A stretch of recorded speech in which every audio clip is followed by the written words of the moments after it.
Oi, oi, meu nome é Amanda Durham e Gracie, e você está no canal Fielmente Feminina. E Lucy. E aí, meninas, como é que vocês estão? Eu tô super feliz de estar de volta. Tô gostando muito de construir essa comunidade aqui com vocês no YouTube, interagir com vocês nos comentários. Tem sido muito bacana, muito prazeroso e me alegro demais perceber que muitas de vocês estão sendo transformadas por este ensino, né, nessa nossa série sobre modéstia cristã. Se você ainda não maratonou nos vídeos, eu vou te sugerir que o faça, que você maratone nessa nossa série Modéstia Cristã. Eu tenho certeza que você terá os seus olhos abertos a respeito de muitas coisas, tá? E bora lá para mais um vídeo. E aqui eu vou dar continuidade ao assunto que a gente começou no vídeo anterior, que se você ainda não assistiu, vale a pena assistir, sobre essa questão da androgenia, especialmente na moda. Né? Essa moda a gênero, essa moda unissex, né? É muito comum hoje em dia a gente ver homens super afeminados em sua aparência, bem como mulheres absolutamente masculinizadas em sua aparência. E eu comecei esse assunto, né, explicando que não agrada a Deus, que é antibíblico, que é rebelião contra o nosso Criador. É um sinal de orgulho do nosso coração, né? São as mulheres rejeitando a própria feminilidade criada por Deus, certo? Bom, eu queria conversar um pouquinho com vocês sobre guerra cultural, né? Que, infelizmente, muitos cristãos ainda não se atentam para isso, né? Se colocam, se enfiam numa caixa e parecem que não querem ter olhos para ver o que está acontecendo ao nosso redor, certo? E a verdade é essa, nós vivemos em uma guerra cultural.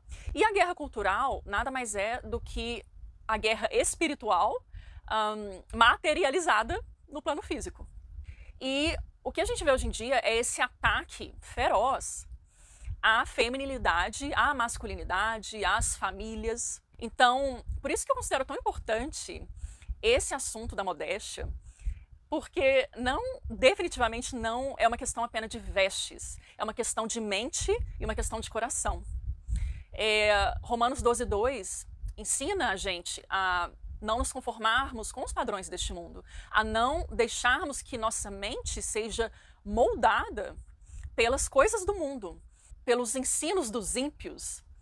Então, muitas vezes a gente vai consumindo, vai assimilando tudo que nos é apresentado, sem parar realmente para refletir sobre aquilo, sem parar realmente para abrir a nossa Bíblia, que é a palavra revelada de Deus, e confrontar aquilo, né? Confrontar tal ensino ou tal tendência ao que a palavra de Deus nos mostra. E eu realmente creio que isso tem acontecido no campo da moda e do comportamento. Porque se a gente pensar bem, no passado, né, se a gente pegar aí décadas passadas, né, acredito que a primeira década que vem à nossa mente é a década de 50, né, os anos 1950, em que havia um esforço midiático de realmente mostrar as mulheres de forma o mais feminina possível. Né? Então foi a época, né, que teve o boom daqueles vestidos rodados. Claro que isso já vinha de outras épocas, né? Então foi sendo, como se diz, atualizado para cada década, né? Uma coisinha ali mudando, né? Uma coisa ou outra diferente, mas ainda assim mantendo essa feminilidade. Por mais que houve tentativas de masculinizar as mulheres em décadas passadas, né? A própria Coco Chanel, ela introduziu esse look super masculino com calças, né? Mas assim um look bem rígido, né? Com características mais masculinas. Mas, digamos assim, não foi tão popular, né? A cultura não abraçou de vez porque as mulheres rejeitaram, né? Então a gente vê essa cultura dos anos 1950, em que havia esse esforço, inclusive midiático, né, nos comerciais de TV, nas revistas e tal, de mostrar uma mulher absolutamente feminina, né, de vestido rodado e tal, sempre alegre, sorridente. Inclusive, hoje, nos nossos tempos, há uma crítica de cristãos, uma crítica bem pesada a essa época. E eu tenho as minhas críticas a essa época também, mas não é com relação às vestimentas, não. Eu tenho uma outra crítica, mas não vou trazer para esse vídeo aqui, não. Deixa para um próximo. Mas o que eu quero mostrar para vocês é que, em décadas passadas, e nem tão distantes assim, a feminilidade era valorizada. E era o senso comum, era positivo. Né? Então, o que acontece? Nos anos 1950, né, isso é o pós-guerra, né, pós-Segunda Guerra Mundial, em que houve um esforço muito grande das mulheres em precisar assumir posições masculinas naquela época, porque foi necessário.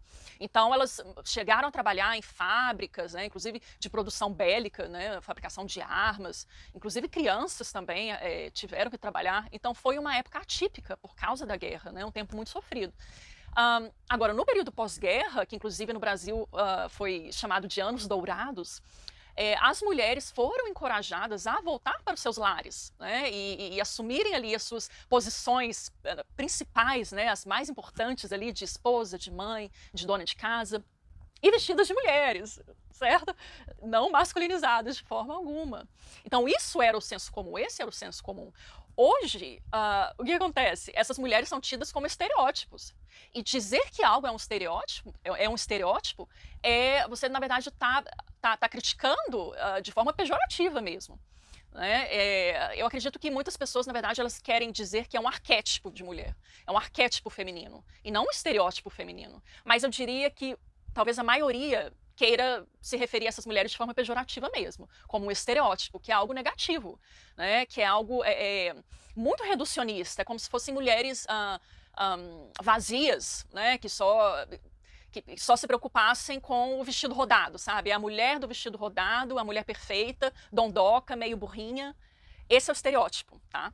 E eu acho injusto, porque muitas dessas mulheres eram, na verdade, trabalhadoras, como a mulher sempre trabalhou, né? Eram mulheres trabalhadoras, esforçadas, né? Mulheres virtuosas, não todas, óbvio, eu estou me referindo aqui a cristãs, a mulheres realmente nascidas de novo. E daí prevalece essa ideia do estereótipo, né? Da saia rodada, do estereótipo, da mulher meio tantã, meio burrinha. E eu acho super injusto isso, né? Na verdade, é só uma implicância com mulheres muito femininas, né? E por que eu tô falando disso? Porque eu vejo isso dentro da igreja e me preocupa. Tem se tornado comum já há alguns anos, eu tenho percebido, cristãs criticando mulheres que, por sinal, são irmãs em Cristo, mulheres cristãs também, referindo-se a ela como estereótipos. Seja porque ela posta muita foto de vestido rodado, seja porque ela tem uma página cristã e posta fotos de muitas mulheres bem femininas, geralmente de vestido rodado, né? Seja porque ela posta basicamente sobre maternidade, casamento e feminilidade. E aí e essa mulher é acusada de promover e ser um estereótipo feminino. Né? E é acusada de ter uma teologia fraca e de ser dondoca, de ser burrinha. E eu olho isso, gente, eu fico, né, segurando a minha boca, né, e pedindo a Deus para me ajudar a ter domínio próprio e a controlar mesmo, né? Porque eu acho que é muito mais proveitoso a gente ouvir, a gente ler, né? E daí parar, pensar, orar, ler a palavra e pedir sabedoria ao Espírito Santo para te ajudar a formar uma opinião sobre aquilo, antes de sair esbravejando, né? E eu era muito assim no passado, saía esbravejando, e não, totalmente errado, pequei, falhei muitas vezes quanto a isso. Então, eu tenho tido esse cuidado, graças ao bom Deus, é pura graça mesmo. Mas, então, o que eu tô querendo dizer, né, com isso tudo? No passado, o diabo não era o alfaiate, né, meninas? Vamos ser sinceros? Né? Por décadas, por muito tempo aí na história, o que era predominante era realmente uma masculinidade saudável e uma feminilidade saudável. Né? Você conseguia definir características masculinas, características femininas. Ah, isso aqui é uma mulher, ah, isso aqui é um homem. Né? O diabo ainda não tinha entrado na moda, o diabo não era o alfaiate. Diferente de hoje, né? Eu diria que o diabo ele tem tomado conta da moda, e muito. A moda tem se tornado cada vez mais ideológica, fruto do tempo em que vivemos, né? Que é um tempo bem complicado, cheio de mimimi. Eu não gosto dessa palavra mimimi, mas é porque é verdade, né? Há uma implicância muito grande com o que é natural, com o que foi criado por Deus. E eu diria que é mais do que implicância, né? Na verdade, é uma aversão. É um ódio à feminilidade, um ódio à masculinidade. Por isso que é tão importante nós cristãs estarmos atentas a essa guerra cultural, para a gente não se amoldar a ela, para a gente, na verdade, lutar nessa batalha com armas espirituais. E uma das nossas armas espirituais, que se manifesta de modo físico, né, no plano físico, é a nossa feminilidade. Tá? Então, como soldados de Cristo que somos, como é que a gente luta nesse exército de Cristo? Nesse tempo em que vivemos, uma das nossas armas é a feminilidade que Deus nos deu.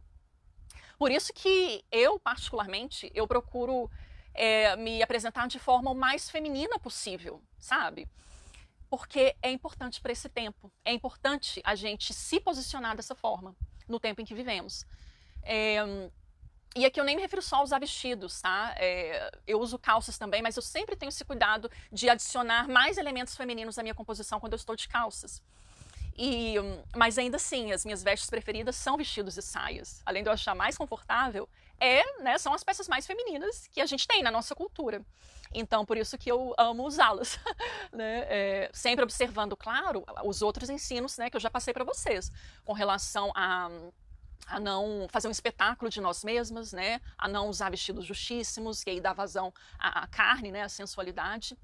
E eu não vejo problema nenhum em mulheres que vistam só saias e vestidos. Eu conheço várias, e as que eu conheço, pelo menos, eu tive a sorte, né, abençoada de ter essas amigas. Essas amigas que eu conheço que vestem só saias e vestidos são virtuosas, são abençoadas, são mulheres de Deus e que jamais pregam salvação pelas obras. Você vai para o inferno se você tiver de calça. Não são as minhas amigas, tá? Então, acredito que a gente tem que ter muito cuidado antes de, sabe, de forma em inglês, de forma cruel mesmo, né? Chamar uma mulher de estereótipo. Acho isso uma bobagem absurda, né?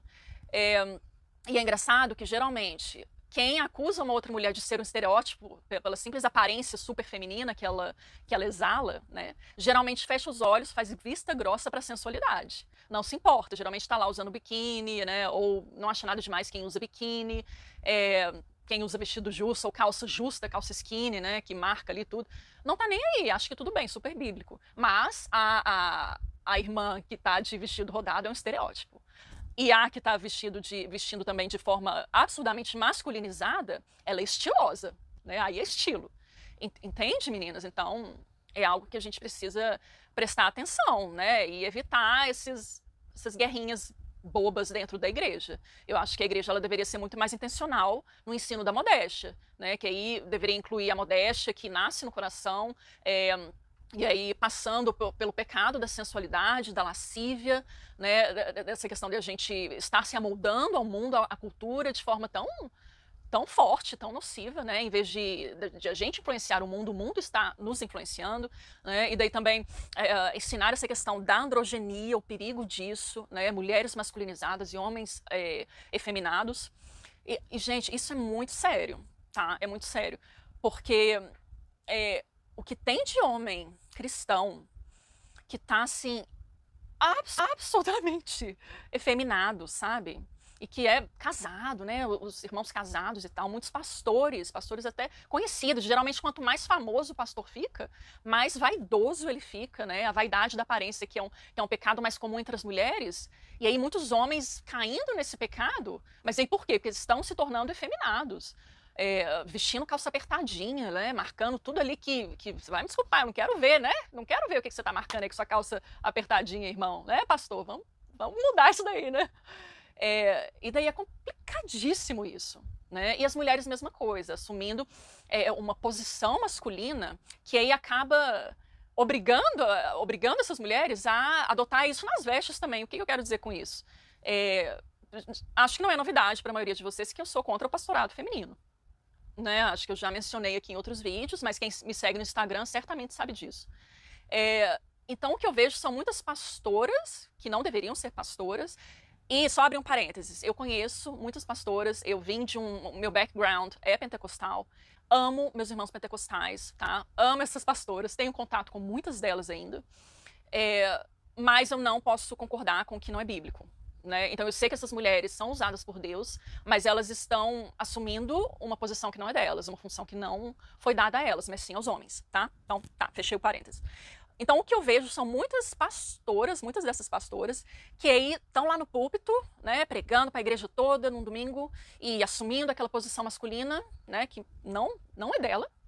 E aí você vê que elas se masculinizam, né? Elas falam com uma autoridade que você pensa, gente, isso aí é masculina. Esse tipo de autoridade que ela está passando através dessa pregação, através desse vídeo, é visivelmente uma autoridade masculina, tá?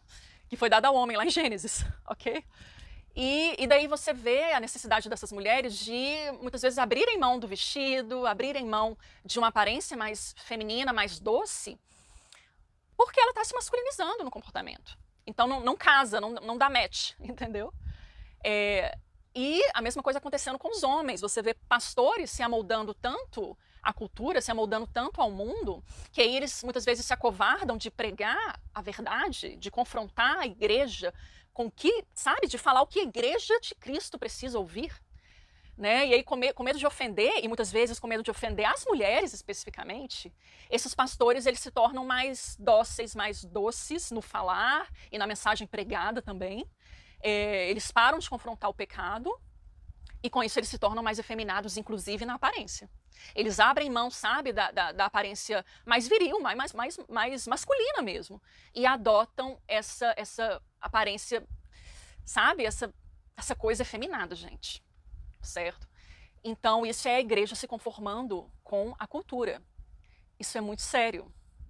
E lembrando que a palavra nos diz que os mestres, os pastores, os professores prestarão contas a Deus de forma mais restrita. Deus vai ser mais rígido com estes, né? E inclusive comigo também. Eu não sou pastora, né? Mas eu sou uma professora.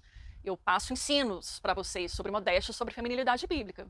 Se eu começar a me amoldar ao mundo aqui, eu vou ter que ver com Deus, né? Eu vou ter que prestar contas disso com Deus. Isso é muito sério. Diferente dos anos 50, em que a feminilidade era algo positivo, hoje é algo negativo, tá? Então por isso que a gente vê coisas super bizarras por aí. Dá uma passeadinha no Instagram, você fica de queixo caído com as vestes das moças, né? Das ímpias especialmente. Mas aí você acaba vendo a influência disso, dessas vestes bizarras, a gente acaba vendo isso dentro da igreja. Numa menor escala, talvez, né? Menos bizarro, mas a gente percebe, essa moça se inspirou naquela veste, naquela artista que estava se vestindo daquela forma, né?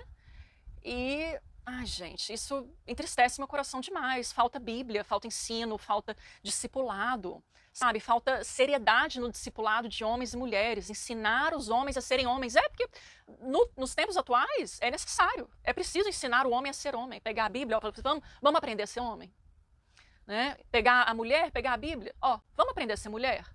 Esquece o que a cultura está te passando. Vamos olhar para a Bíblia. Está faltando isso demais, né? E isso começou lá atrás, né? Bom, em Gênesis, né? Como eu já disse no vídeo anterior, se você não assistiu, assista o último vídeo. Mas eu diria que ficou escancarado na década de 1960. Na década de 60, onde aconteceu ali a segunda onda do feminismo, cuja espinha dorsal é a revolução sexual, ali ficou escancarado o ódio à feminilidade e o ódio à masculinidade. Então, dali por diante, foi ladeira abaixo. A igreja, ao invés de se posicionar, sabe, se manter firme ali, sabe, cercar-se com uma parede santa, se protegendo dessas ondas malignas, não, a igreja abre as portas para essa revolução sexual. Isso entra na igreja e se reflete nas nossas vestes, certamente. Nas nossas vestes, nos nossos comportamentos, no aumento, assim, muito grande desde então, desde a época de 60, a década de 60, do número de pastoras ordenadas, tá? É a aversão à feminilidade, é a masculinização de mulheres e a efeminação de homens. Eu vou repetir isso até vocês entenderem, gente, que o negócio é sério, que não é apenas sobre um vestidinho rodado, nossa, como ela é burrinha, dondoquinha, teologia fraca. Não tem nada de teologia fraca. A coisa é séria, a coisa tá feia e eles querem principalmente atingir as nossas crianças, tá? Então, se nós, mulheres adultas, a gente não se posicionar não mudar, sabe, de comportamento de dentro para fora, mudar tudo, mudar a veste, mudar jeito de agir, sabe, jeito de falar, jeito de agir dentro da nossa casa, com a nossa família, sabe, educar os nossos filhos nos caminhos do Senhor. Se a gente não fizer isso, a cultura vai fazer, o mundo vai preencher essa lacuna e a coisa vai ficar feia. Quer dizer, já tá, na verdade. Hoje em dia, eles chamam de masculinidade tóxica, o que é, na verdade, uma masculinidade saudável, tá? Claro que aqui, né, gente, tem que sempre falar para não distorcer o que a gente fala, né? Claro que aqui não tem nada a ver, não tô falando, não tô me referindo de forma alguma a, sabe, a opressão, a homens violentos, abusadores, não é nada disso. Isso daí é antibíblico, é pecado e é crime, tá? Eu tô me referindo a uma masculinidade saudável. Homens que se posicionam como líderes de seus lares, cabeças espirituais de sua família, de sua esposa. Líderes da Igreja de Cristo, sabe? Eu tô falando disso. Então, hoje em dia, isso é visto como masculinidade tóxica. E por conta disso, a tentativa é realmente calar os homens e tirá-los de cena. Daí, em vez de grandes pastores, pastores com milhões de seguidores, em vez deles se posicionarem, não, parecem que eles se amoldam a isso, se conformam com isso. Porque eles se aparecem, né, se mostram cada vez mais efeminados e menos... como é que se diz? Confrontando menos e menos o pecado, falando menos e menos das questões principais deste mundo, do nosso tempo, dos pecados principais que estão dominando essa geração. E aí não pode, né? Deus não se agrada disso. Deus nos criou para sermos filhos e filhas corajosos, sabe? E não nos acovardarmos diante das perseguições, diante do politicamente correto. O que tem de cristão politicamente correto hoje em dia, olha, é de dar coceira, viu? De agonia, de aflição. E ao mesmo tempo que esses homens são calados e tirados de cena, é dado muito mais espaço, muito mais voz a homens efeminados e bananas e covardes e a mulheres feministas, declaradas ou funcionais, porque tem muita mulher que fala que não é feminista, mas é feminista funcional. Então o espaço, né, é dado a esses homens e a essas mulheres feministas, mas não a mulheres conservadoras, cristãs, donas de casa, mães, e essas daí, ó, pode ficar caladinha também. E hoje em dia, o que é considerado uma feminilidade saudável, que é essa feminilidade empoderada, né? Essa mulher empoderada que pode tudo, que quer tudo e que deve mesmo correr atrás de todos os seus sonhos, porque ela pode sim ser o que quiser. E dessa forma ela acaba se masculinizando mais e mais. É uma masculinidade misturada à sensualidade. É isso que a gente vê nas mulheres hoje em dia, né? Então eles dizem que isso é a feminilidade saudável. Mas não, na verdade, essa é uma feminilidade tóxica, tá? Não tem nada de saudável. A feminilidade saudável é aquela que Deus criou. E por que eu acho que a igreja ela tá meio que ignorante nesses aspectos, né? Não todas, claro, né? Eu tô falando, obviamente, de uma forma geral aqui, né, gente? Mas eu acredito que falta muito um olhar mais atento à ontologia bíblica, que é o estudo das naturezas do ser humano, da natureza masculina e da natureza feminina, né? Que é algo que o próprio Deus nos deu. Ele nos criou mulheres. Então falta um olhar mais atento para isso. Falta mais coerência, sabe? A Bíblia é uma unidade coerente. Então, se Deus delegou determinadas funções aos homens e determinadas funções às mulheres, não foi por acaso, não foi porque ele é um Deus assim temperamental, sabe? Acho que eu vou dar tal e tal coisa para o homem fazer, tal e tal coisa para a mulher fazer. Não, é tudo ligado à natureza, tá? Tanto que sempre quando o apóstolo Paulo traz alguma coisa nesse sentido, alguma orientação às mulheres e aos homens, né, quando ele fala que o homem é o cabeça da mulher, por exemplo, né, que a mulher deve se submeter ao marido, sempre ao final desses versículos, ele vai dizer, ele vai se referir à criação, ele vai remeter à criação, à Gênesis, porque é uma questão de natureza. Então, depois desse papo longo, foi um vídeo um pouquinho longo, eu acho, depois desse papo longo, meio filosófico até, que a gente teve aqui hoje, eu quero que você reflita sobre isso, mulher, sabe? Eu quero que você abrace a sua feminilidade, não como algo puro em si mesmo, bom em si mesmo, tá? Mas uma feminilidade firmada na rocha divina, firmada em Cristo. É dessa forma que você vai florescer como mulher. Deus te criou para glorificá-lo como mulher, não como um homem de segunda classe, não como uma cópia mal feita dos homens, tá? Muitas vezes a gente fica tão exausta, às vezes você está tão exausta, tão cansada da vida, sabe? Porque você não está florescendo em sua feminilidade, porque você está tentando abraçar todos os papéis possíveis, né? E talvez isso se reflita até na sua aparência. Você tem se apresentado menos e menos como uma mulher, uma linda filha de Deus que você é, tá bom? Bom, então é isso. O vídeo de hoje foi esse. Eu espero que você tenha gostado, que tenha te abençoado de alguma forma. O que te chamou mais a atenção nesse vídeo? O que quando você ouviu, você fez assim, ai, nossa, pera, eu não tinha pensado nisso. Conta aqui pra mim nos comentários, por favor. E deixa o seu like, né? Já pedi no início? Nem lembro. Ai, gente, a pessoa aqui, ó, a cabecinha, viu? Mas deixa a sua curtida, porque ajuda muito o canal. Compartilhe com alguém, pelo menos com uma amiga, tá? Que vai ajudar o canal a crescer e eu tenho certeza que vai abençoar outras pessoas, tá bom?